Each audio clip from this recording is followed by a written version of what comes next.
O choro só tem a crescer, já vem crescendo.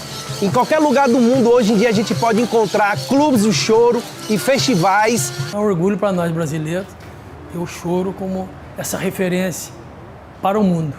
Tem uma garotada que está aí tocando bem, né? Isso que tá salvando o choro. É muito fera por aí, tocando muito bem. O choro não morre, porque tem cordas que falam. E hoje se toca, do Oiapoque ao Chuí, choro. O choro é tão versátil que ele se cria em vários lugares, né? Eu digo sempre que o chorinho ele é um gênero que ele é democrático e ele é agregador. É uma música muito rica e que realmente está conquistando o mundo cada vez mais, né? Em Buenos Aires, onde tem um movimento mais forte. Eu acho que o chorinho, o choro, principalmente o choro cantado, é uma força da natureza. E o choro está ganhando o mundo.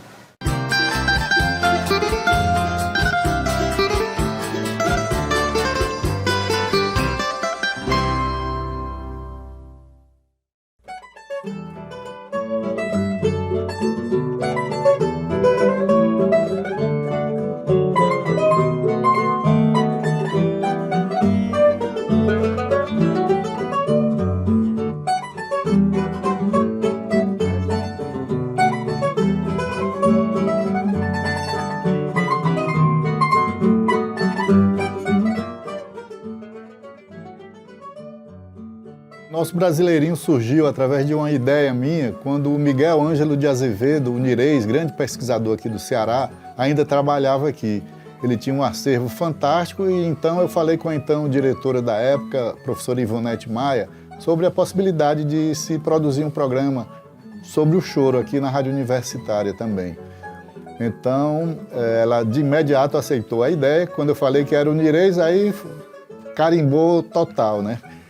E o Nirez começou a fazer com os discos dele, discos de cera, gravações originais de discos de cera, Jacó do Bandolim, desse pessoal das décadas de 30, 40 e 50, anos 60, até 64, quando existiu o disco de cera. Às vezes saía aquela notícia, o choro vai morrer, tal, mas o choro não morre, porque tem cordas que falam. E hoje se toca, do Oiapoque ao Chuí, choro.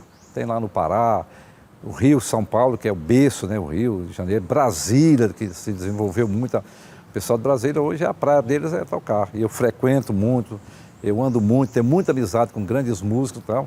Então, essa vontade de tocar e descobrir também valores. Isso que é muito importante, você ir atrás, levar para a televisão e dar incentivo para que esse gênero não morra, né? Que é um gênero rico em melodia e em harmonia. Ao se aposentar, o Nirez passou essa missão para mim. E aí eu comecei a fazer antigamente os primeiros programas com vinis, discos de vinil. E aí, através do Jorge Cardoso, um bandolinista daqui do Ceará, surgiu a ideia de se fazer um programa ao vivo, com o regional tocando.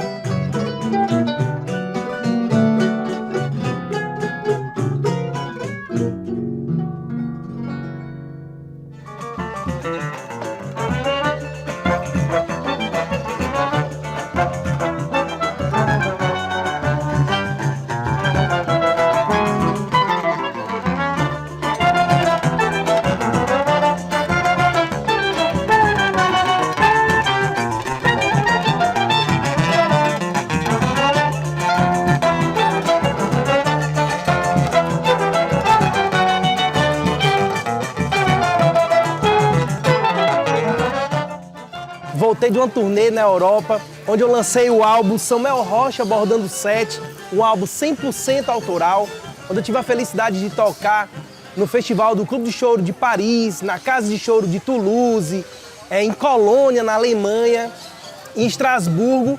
E eu tenho a dizer que o choro só tem a crescer, já vem crescendo.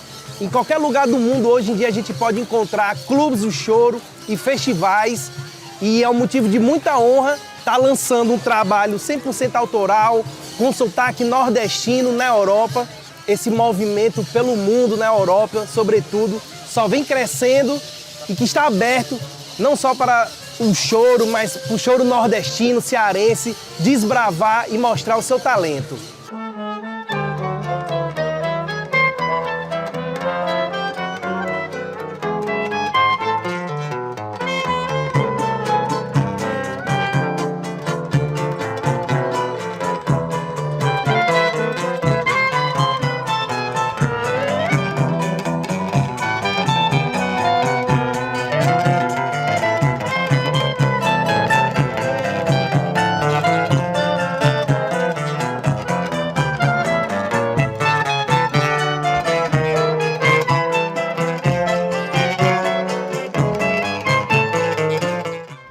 O choro está absorvendo e ocupando o espaço que lhe é de direito, né? Porque como a mais rica expressão, não existe verdade que fique oculta por muito tempo. E o choro é uma prova, né, de força, de destreza, de virtuosismo, como eu disse. E os outros países já entenderam isso, os japoneses já entenderam isso, os americanos fazem contos de choro, os alemães tocam choro. Enfim, o choro está ganhando o mundo.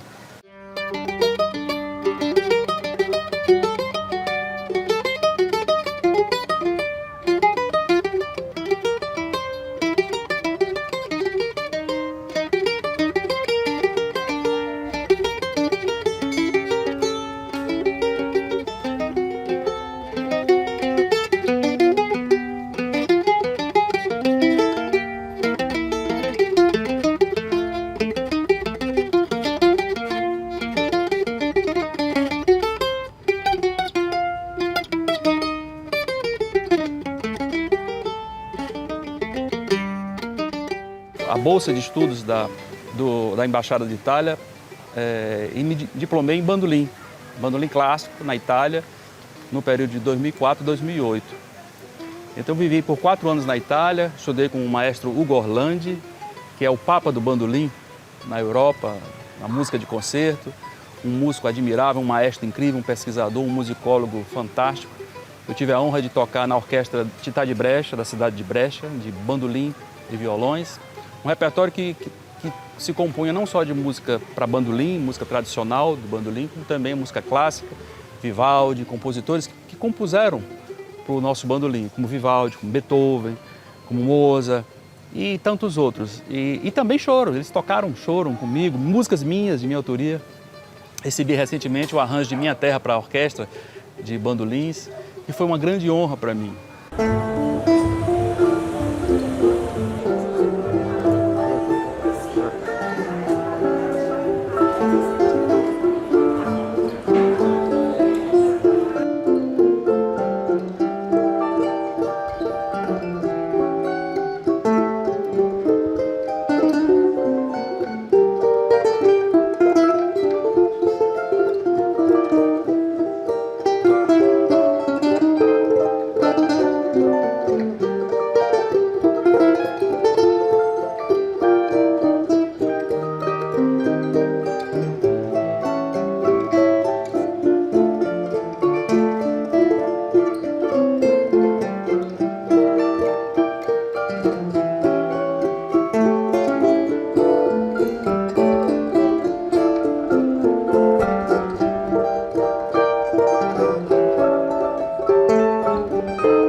Em Buenos Aires, onde tem um movimento mais forte, em outros estados, como minha província, né, que é Córdoba, agora tá fazendo um clube de choro de Córdoba, mas não é como aqui, né? É mais fraco, mas é uma música muito rica, muito interessante. Então, para um músico é fundamental, né, aprender choro. A gente conseguir perpetuar, né, conseguir dar continuidade a essa música que começou no século passado, né, tem 150, né, mais de 150 anos, e ela traz essa essência da maneira de tocar, né, e que acho que só no Brasil, né, se a gente falar do mundo, né, do restante do mundo, acho que só no Brasil a gente consegue retratar ela da maneira que ela é. Óbvio que cada região vai ter o teu regionalismo no sentido de, vamos chamar assim, os cacoetes que cada região tem, né? A forma de tocar que cada região tem. Mas é uma música muito rica e que realmente está conquistando o mundo cada vez mais, né? O choro é tão versátil que ele se cria em vários lugares, né? Esse material, vamos dizer, entre aspas, didático, né? Ele acabou dando suporte a que mais pessoas e pessoas de culturas diferentes tivessem acesso à nossa música. Hoje em dia, com as redes sociais, assim, a gente tem acesso, né, a grandes músicos. Hoje em dia, assim, eu abro minha rede social para pesquisar, para dar uma olhada nos músicos do Brasil.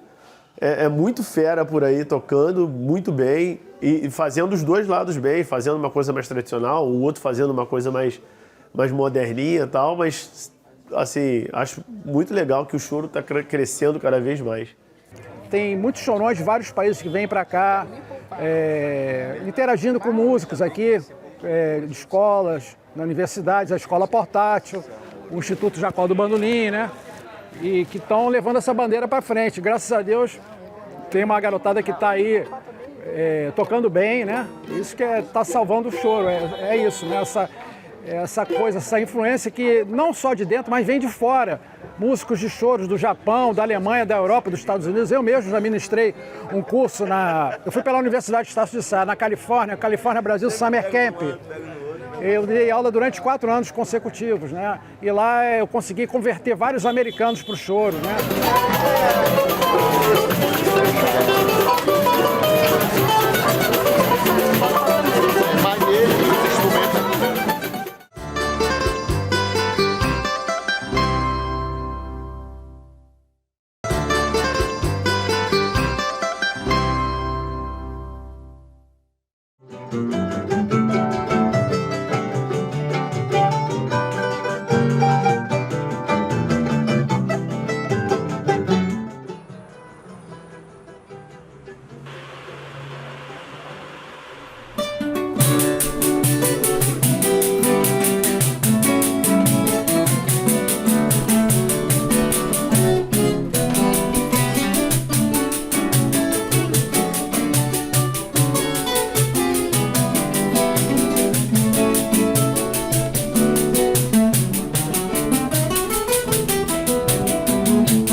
É uma coisa inusitada, porque há uns 10, 11 anos atrás,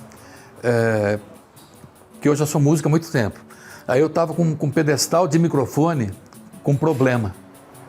E como eu moro aqui perto, para cima um pouquinho daqui, eu peguei e não conhecia o pessoal aqui. E daí eu cheguei com o pedestal para pedir para o pessoal arrumar para mim. Precisava reabrir rosca, fazer umas coisas malucas na base do pedestal. Daí eu cheguei, eles me conheciam já tinham ido em recital de violão meu, já tinham ido em coisa que na época eu fiz muito, na época da faculdade minha de música, eu fiz muito recitais aqui, sabe? Então eu vim aqui, conheci, o pessoal me conhecia, daí segundo o Puru, que é um dos donos aqui, ele falou assim, nossa, essa ideia é o Nico Ferreira, vamos começar a trocar pentinho, espelhinho, não sei o que com ele para começar a vir aqui. Daí, por incrível que pareça, de 10 anos para cá, 11 anos para cá, eu comecei a vir quase todo dia aqui, ou todo dia eu estou aqui, das 9 às 11. Daí, como o pessoal que toca sabe que eu estou aqui também, sabe que é uma oficina musical, eu acredito que o Puru toca bem, o outro rapaz, Silvinho, também toca bem, aí nós começamos a fazer rodas, e tem dia que aqui tem 8, 10 pessoas tocando aqui com a gente.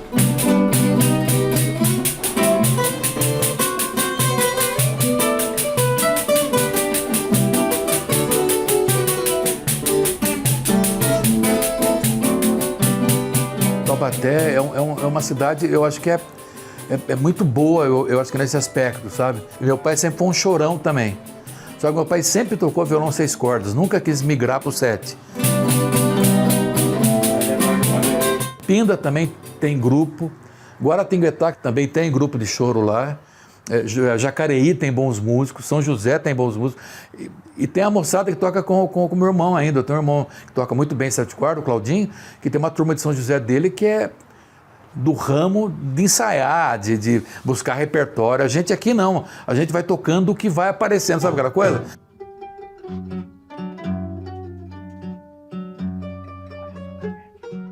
A nossa vida sempre foi ligada à música, então sempre foi musical.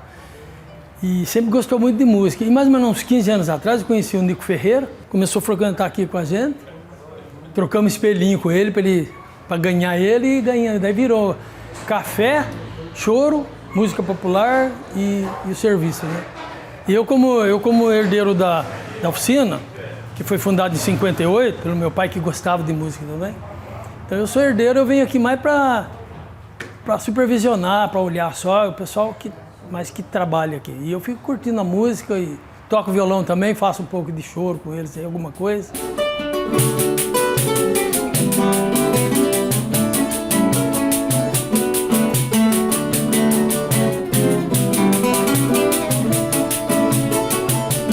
Trabalhando e ouvindo. Aqui, o rádio até pode, mas ninguém quer ligar o rádio. Aqui tem música ao vivo todo dia. Tem cliente que chega aqui e fala, mas isso é maravilhoso. Chega logo cedo já ouvindo um Pixinguinha, ouvindo um Tom Jobim, ao vivo, assim, nessa qualidade. Não é para qualquer um. Graças a Deus, eu tenho esse privilégio de estar com esse pessoal aqui comigo. A gente toca de tudo. A gente toca Pixinguinha, Jacó do Bandolim, João Pernambuco, que daí sim, já morreu em 37, então o repertório de choro, a grande 99% é Pixinguinha, Jacó do Bandolim.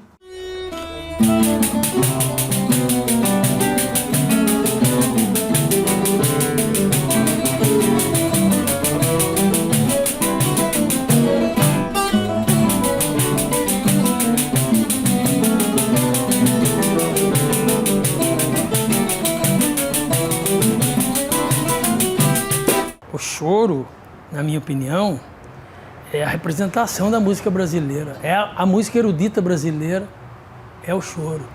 E é respeitado no mundo inteiro, porque sem pretensão nenhuma, não é para qualquer um. Digo de nação, né? Então é um orgulho para nós brasileiros ter o choro como essa referência para o mundo.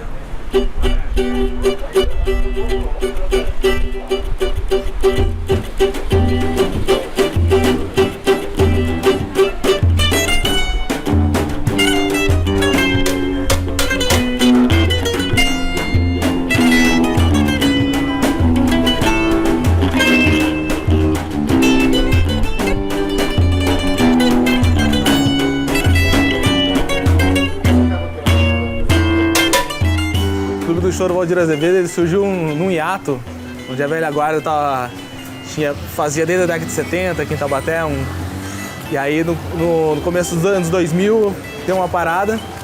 E aí veio uma nova geração do qual eu faço parte, que nós aprendemos na faculdade, nas escolas de conservatórios. E a gente se interessou pelo choro, sabia de uma turma que tocava, mas estava meio parado. E aí em 2005 a gente voltou a conectar essa ideia e aí reuniu o pessoal da velha guarda. E aí dentro dessa reunião a gente, uma espécie de inauguração em 2005, a gente tinha um ex-colega do Valdir Azevedo presente numa reunião. Falou, espera aí que eu vou ligar para Dona Olinda e a gente vai, né, coroar esse encontro aqui ligamos para a viúva dele, tocamos um pedacinho do céu para a viúva do Valdir Azevedo.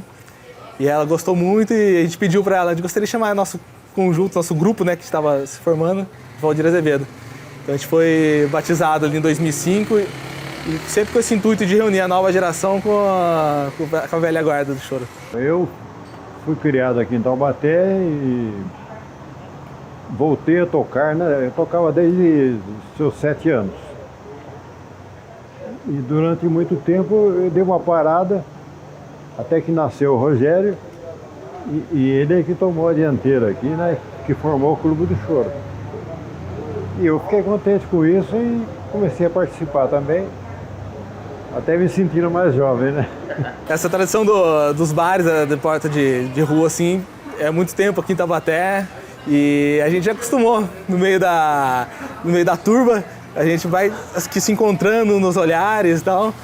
E quem tá nos bares vai chegando junto, quem quer ouvir vai chegando mais perto, então fica uma coisa até intimista no final da coisa.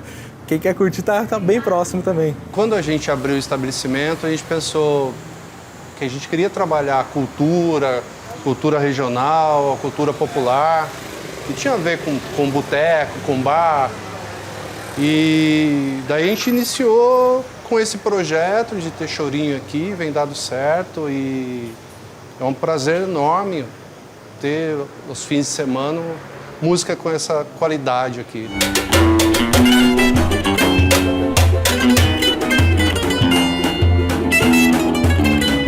A gente está aqui numa esquina bem movimentada, né? E você percebe que os carros param no estacionamento e o pessoal começa a curtir, alguém começa a tocar no volante, muitos aplaudem.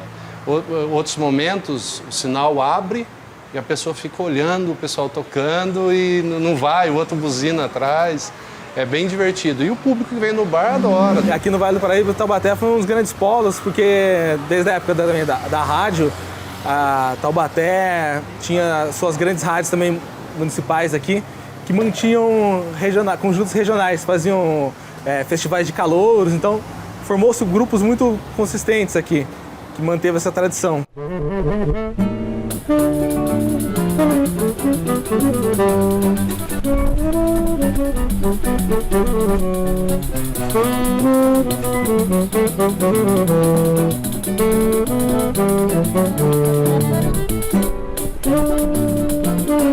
O grupo de choro ingênuo, desde 1991, seu embrião, ele veio, né, depois com o nome Ingênuo, que é uma homenagem a uma das músicas que Pixinguinha gostava mais, através da sua prática de conjunto e choro com o professor Araújo. Dentro, por exemplo, do grupo de choro ingênuo, aí tivemos Maias Batista, que já tem seus filhos, né, Carlos Batista, Marcos, professor Lima Neto, vários que deram contribuição.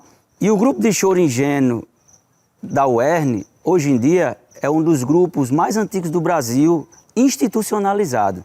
Existem outros grupos, como o Época de Ouro, que fez e faz ainda história, né? Então, a gente tem que valorizar os jovens que estão tocando. E dentro do choro ingênuo, existem jovens que faziam parte da prática de choro, como, por exemplo, Melquides, o clarinete, que ele está agora tocando com os professores, vamos dizer assim. Então, sempre tem que ter essa renovação para que o choro, ele se expanda cada vez mais. A sanfona é um instrumento secundário no choro, né? Um instrumento de acompanhamento, de harmonia, enriquece um pouco mais o choro.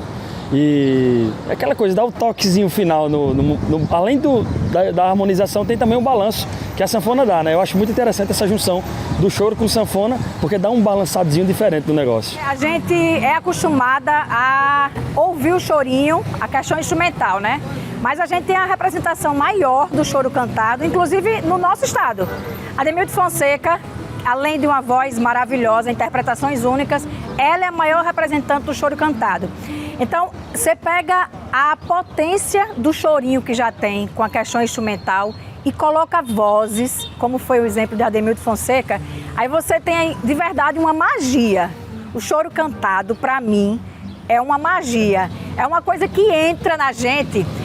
É impossível você ouvir um chorinho cantado e você não se mexer, e você não se contagiar, e você querer entrar naquele universo. Eu digo sempre que o chorinho ele é um gênero que ele é democrático e ele é agregador, porque ele agrega vários instrumentos, os instrumentos típicos como flauta, violão, cavaquinho, pandeiro, e outros instrumentos que vão chegando, o bandolim, a sanfona, o trombone, o trompete, o clarinete, o sax, violino. É uma espécie de liberdade maior, né? Porque você está sozinho ali, de repente um está fazendo o solo principal, que são os instrumentos que estão cabeçando ali um chorinho, e a sanfona está ali atrás, só cutucando, como quem não quer nada, improvisando ali. Eu acho que tem uma liberdade maior, sabe?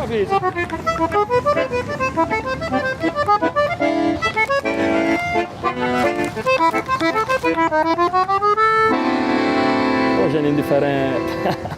As melodias dos chorinhos, elas são mais elaboradas, então os acordes são mais elaborados, as melodias é um pouco mais difícil. Mas aí com prática e você vai organizando o negócio, vai dando certo. Eu acho que o chorinho, o choro, principalmente o choro cantado, é uma força da natureza. É uma força da natureza. Eu que sou intérprete, sou cantora, que gosto muito de MPB, gosto muito de samba, mas o choro cantado é algo que emociona demais a gente que está interpretando uma canção. É uma magia mesmo.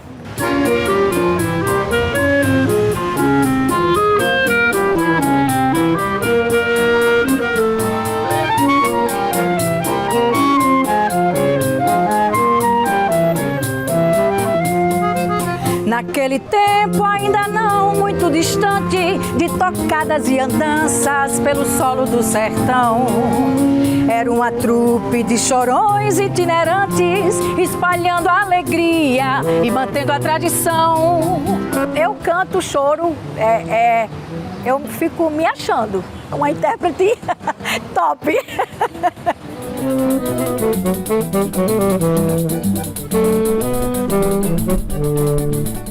A sanfona do choro, ela tem um valor especial, pelo menos na minha forma de pensar, no modo que eu estudo e no modo que eu comecei a conhecer o choro. Eu conheci o choro através de Luiz Gonzaga, que, para quem não sabe, Luiz Gonzaga foi um grande chorão, um grande intérprete, um grande compositor de choro, e Luiz Gonzaga era apenas instrumentista antes de começar a cantar. E quando eu comecei a escutar as suas composições de choro, eu via que naquela época a possibilidade de construir algo, pelo menos para a sanfona, era muito especial, uma coisa muito surreal. Então, a partir daí, eu comecei a conhecer outros compositores do choro, comecei a ver a questão da linguagem do choro para o acordeon, a questão de frequentar as rodas de choro. Então, para mim, isso tem um valor muito especial, né? Então, eu cresci nas rodas de choro lá no Ceará, e então eu tive essa escola, que é a Escola do Choro, onde tudo começou para mim.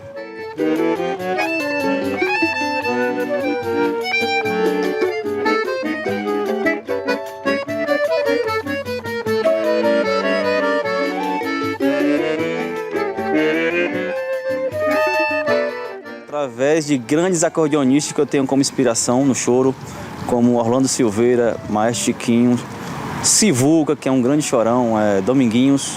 E lá no Ceará posso falar o nome de alguns, como Chico Justino, que para mim foi a minha primeira escola, que eu tive a oportunidade de ver de perto tocar. E todos esses tocando choro, e eu me apaixonei por esse estilo, o modo de tocar. Então a minha escola realmente foi a questão do choro, esse modo de tocar, e foi aprendendo repertório de choro que eu comecei a minha carreira musical.